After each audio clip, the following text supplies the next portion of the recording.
everybody, it's Bright here, and I thought today I would give you a quick summary of how I make contact with our alien friends, and hopefully this is a method that you'll be able to use for yourself and get some benefit from. You'll have to excuse me, I'm out in the field in the location where I've had many of my contacts, and I happen to be in a spot where there's a magpie protecting his territory, so he may swoop down occasionally.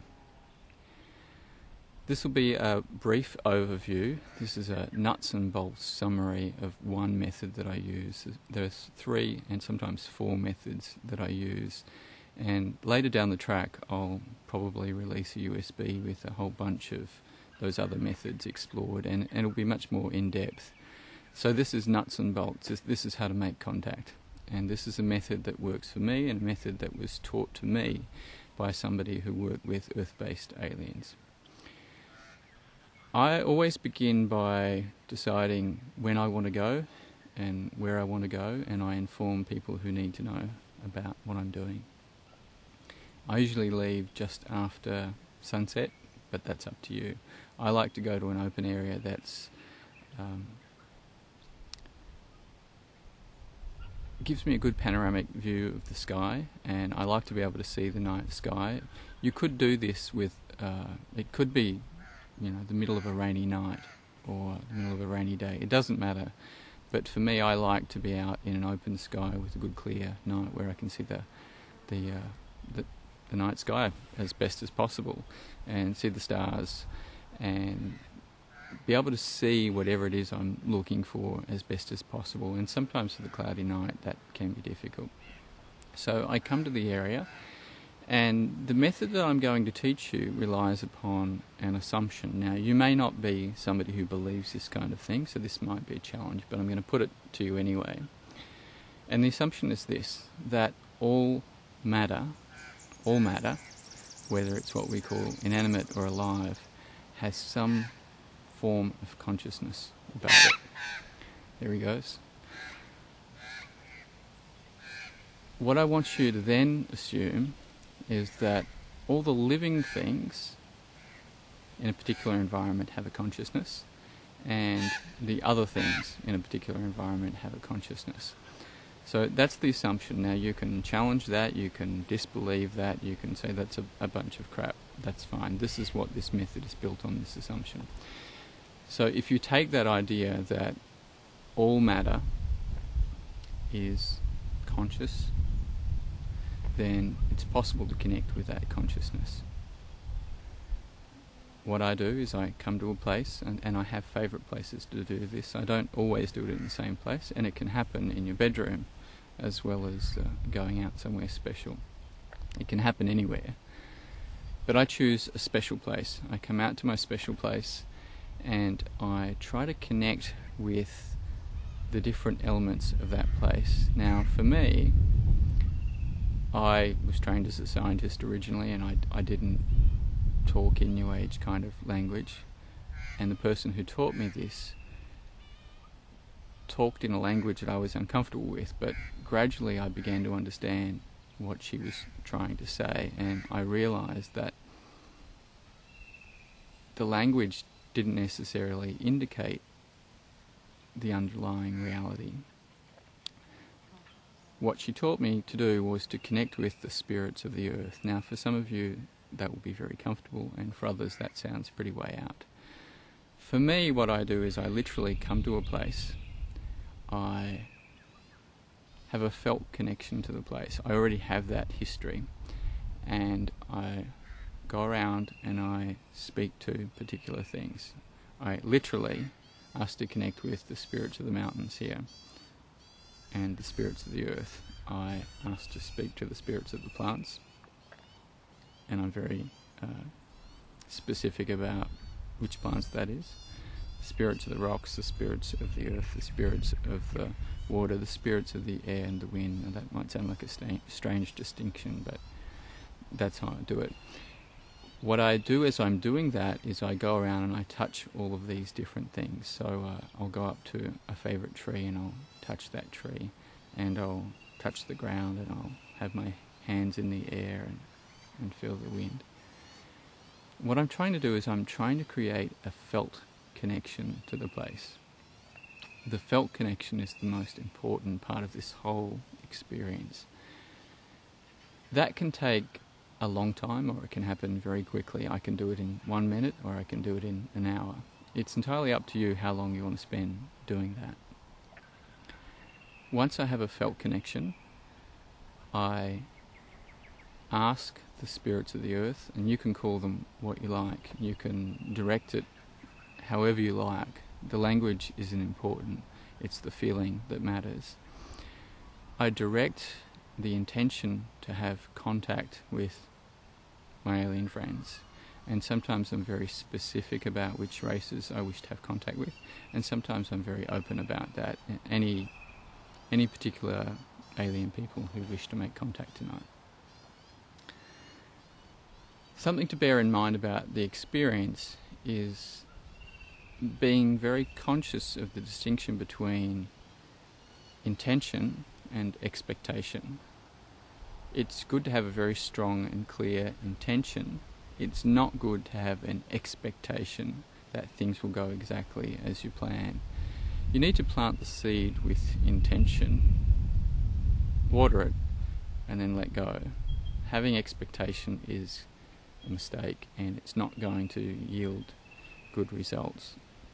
So one thing I'd like to say to start with is I don't call down UFOs, because to me that comes with a whole bunch of expectation, and that's ego in practice, if you like, an unaware ego. And I'm wary of anybody who goes around saying, I call down UFOs, come and watch. I don't do that. This is a very personal experience for me. I do it by myself, or I do it with the one other person who taught me how to do it. And it's up to you how you do this experience, whether you do it alone or with others. I don't know, for example, if I was to teach other people, if it would work collectively. I have this feeling that the more of us together, the better it would work, but I'm not sure that that's true. So I don't call down UFOs. I'm teaching people how to make contact in a very personal way. So drop any expectation you have a clear and strong intention. Once I've made the connection, and remembering that it's a very strong felt sense connection to the place, what we're doing by creating that connection is we're working with another assumption, if you like, that nothing is separate, that everything is one. The entire reality of the cosmos is one. We are not even parts, we are of the one. And we have a connection to everything. But all those different things that I've identified as the spirits of the earth, they also have a connection to everything. And because my consciousness and the sense of consciousness I have appears, for the most part, to be in this singular body, it's very difficult for me to have a sense that, in fact, consciousness has another aspect that's connected to everything. So what I'm doing in asking for help from others is, in a sense, connecting my consciousness to their consciousness and expanding my consciousness to include the consciousness of everything. And in a sense, asking the spirits of the earth for help is really having your intention magnified, rather than a singular entity such as myself trying to broadcast to the universe that I want to have contact. I'm having that message magnified by the consciousness of all of these other things. And probably what I need to say is that if you want to have contact with aliens, all you need to do really is just ask, and you can do that in 10 seconds, and that's all that's required, because they'll know. The rest of this, all these other things we do, is because to some extent we're uncertain of the reality of a possible response and the reality of our own consciousness being all-inclusive. And so we're trusting in consciousness expanding to include something else. Does that make sense? Hopefully that's not too confusing. If you have any issues around that, feel free to ask me and I'll try and clarify them. Certainly I'll clarify that more in the longer series. Once we've gone through that process of making that felt sense connection, and you really have to be feeling it. If you're bluffing yourself, then forget it. This method is not going to work. Once we have that felt sense connection, we need to sit down. Well, you can stand up, but for me I sit down and still our minds absolutely. Now the process I use for that is calm abiding meditation, or Dogen meditation. I suppose known by different names, but let's just stick with those two for now. And it's a very simple process. It's a Buddhist meditation, and it essentially involves allowing the mind to settle and being aware of some of the hindrances that arise. And Buddhism has some methods for alleviating those hindrances and stilling the mind to the point completely that we become pure awareness. For anybody for whom this might seem a challenge, I would suggest to you, don't set the lofty goal of learning calm abiding meditation. Simply sit down, close your eyes, watch your mind, and look for the spaces in between your thoughts. And try and see if you can have your mind reside in those spaces between thoughts. If you can center your mind in those places, that stillness, and remain there, then you'll have the same kind of stillness and silence and sense of pure awareness that's needed for the connection. Once you have a felt sense of that state, this is all about felt sense. It's not an intellectual reasoning, it's all about actually feeling what it is that you want. Once you have a felt sense of that, simply sit with it. You may then open your eyes. I mean, you could have done it with your eyes open to start with. You may then open your eyes and begin looking at the sky. Now, there's a couple of different kinds of interactions you can expect to have. And what I think I need to tell you straight up is the ETs know if you're ready for face-to-face contact. They know what kind of contact you're ready for. They know probably who you are. They'll know something about you. There'll be at least one race out there who will know a great deal of detail about you. So just the mere act of having the intention to make contact, they will know whether you're ready or not. So we have to bear a couple of things in mind. They're out there busy doing their own activities, and we're asking them to stop and pay attention to us and come and interact with us. So first of all, we're asking them to give up what they're doing and come and interact with us. And for some of them, that's going to be entirely possible. And for others, they are busy and they are focused on what they're doing. And it may not be possible at that time or ever. And others will make an effort when they can. But there may be some, given the possible number or the likely number of ETs that are out there, there are a lot out there, and there are a lot who are within access of the dimension that we live in, who will be able to make some effort. They will know if you are ready for face-to-face contact. And I would suggest that most people probably aren't ready for face-to-face contact, because a couple of things happen. One, it's physically demanding. You will find if you have face-to-face contact that you will get sick. There's no denying that. You will get sick. You will feel extreme nausea. You will be highly emotional. You will not be able to suppress your emotions at all. Everything you've ever suppressed will come up. You'll be a babbling mess, probably. And you will find that it will challenge you physically. It will be very difficult for you to regain control of your normal, have normal composure. So unless you're physically quite strong in terms of you have a good connection to the felt sense, not, you lift weights every day and kind of like this, but if you have a strong connection to the felt sense and you know your body well, you will find it difficult. And unless you've dealt with your all your emotions and all the issues in your life, you're going to find it difficult to deal with emotionally. There he goes again. These poor guys, they have testicles that swell to 6 times their normal size during spring, so he's feeling uncomfortable. His hormones are telling him to do all kinds of crazy things. Here he comes. Anyway, coming back. You may or may not be ready, and they will know. The kinds of things you can expect to happen if you do have a face-to-face encounter is they may well come down and they will interact with you on the ground. There may be more than one race. You may see some but not others. They may take you on board a craft after coming down, or immediately take you on board a craft, or they may take you somewhere entirely different that doesn't even look like a craft. The other kinds of encounters that you're most likely to have, and these are the kinds of encounters that I would say most people will have, is you'll see different kinds of lights in the sky. Now these lights are their craft and other projections from their craft, perhaps probes, who knows what else.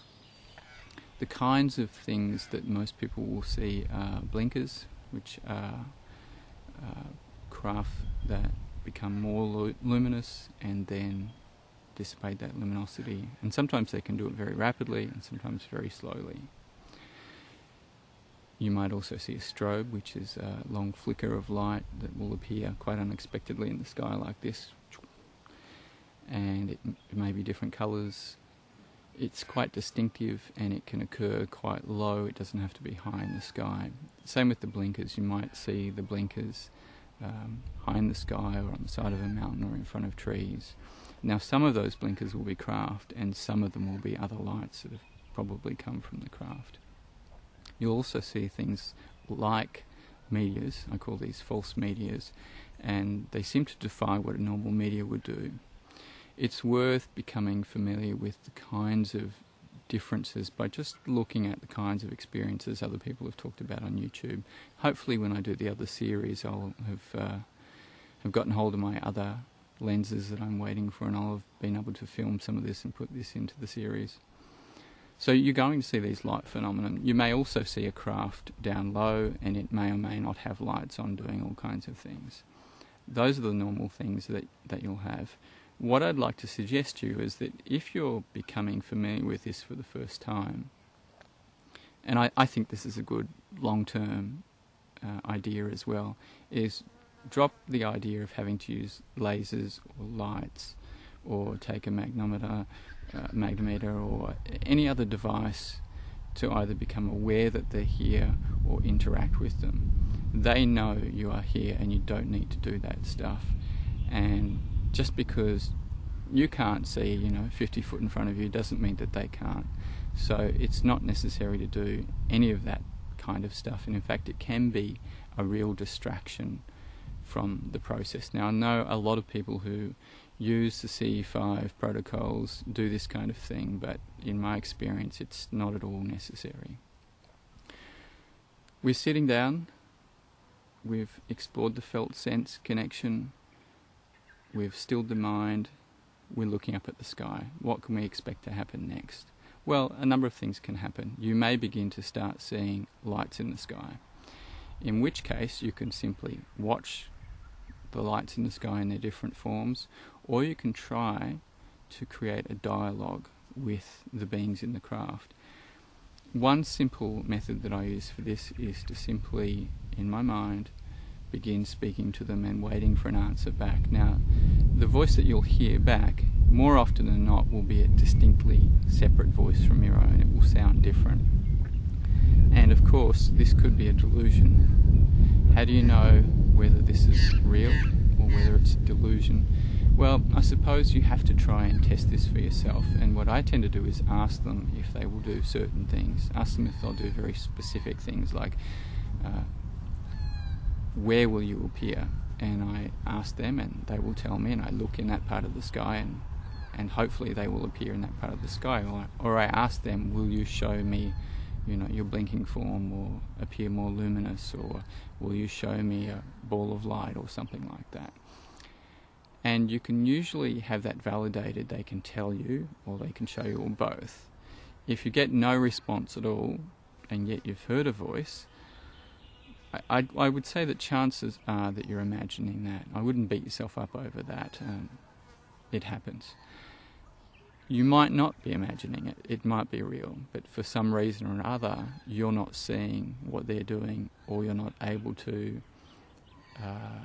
respond to them in the way that they're trying to tell you to respond. I don't know if that makes sense, but we'll explore that later on anyway. So that's one thing that you can do. You can interact with the lights. The other thing you can simply do is choose to sit back and just be aware of everything that's happening. Be aware of the lights. Be aware of anybody else who's around you. Be aware of any thoughts that you have. And the thing that I always would encourage people to do is, in the early part of the process, we're working with the felt sense, and we're trying to strengthen the felt sense. So you have this felt connection. What you then want to do is sit in that place of absolute awareness with your mind still and feel. And your body is the tool here for feeling. So you want to perceive if you can pick up on anything that feels strange. You may have an electrostatic kind of feeling, prickly sensation in your body. You might feel warmth, you might feel cold, you might feel particular strong sensation in some part of your body. Your eyes might be affected and begin to see slightly differently. All kinds of things could happen with the felt sense, and you want to pay attention to the felt sense. What the felt sense will be telling you is that something is going on that I can't see. Your felt sense, if you like, is your magnometer. It's discerning whether or not there is some kind of disturbance to the normal atmosphere around you, whether or not there is a magnetic disturbance, some other electrical field disturbance. And so you need to pay attention to your body, because your body will be perceiving these things. Your mind may not be able to translate exactly what's happening, but your body will know. So pay attention to that. The other thing that you might notice is, if you have your eyes open, you may notice that in terms of your actual vision, you are seeing a kind of projection. You may see a projection entirely over your visual field, and you may see entities in that projection, or you might see a projection within your mind's eye while you have your eyes closed of the entities around you. Now, in both instances, it is possible to be mistaken, to be deluded, but it's also possible that you're actually seeing something, but physically your eyes aren't seeing it. So pay attention to that, and pay attention to what the entities appear to be doing. So that's the nuts and bolts version of this. If the entities come down, well, you need to make sure you deal with your fear. That's the most important thing. If you don't deal with your fear, you're going to have a very uncomfortable experience, and it's not their fault. It's largely the fact that we have this reactivity, and it makes us sick, and it makes us imagine all kinds of bad things. So if you can deal with your fear, it's okay to feel some fear, but don't let it overcome you. If you can deal with your fear and you have a face-to-face encounter, then all kinds of things could happen. Now, I'm not going to go into the kinds of face-to-face encounters that you could have for now. As I said, this is just the nuts and bolts experience of how to have an encounter. I think I might leave it at that, and I'll just show you this area here where I've had a lot of my encounters. If you've got any questions, feel free to post them in the comments or to email me. And what I'll try and do is, some of those questions I might be able to address here, and some of them I'll address in the video series that I put out. I hope that's been useful for you, and I'm really keen to hear if this works for anybody else. Take care. Bye.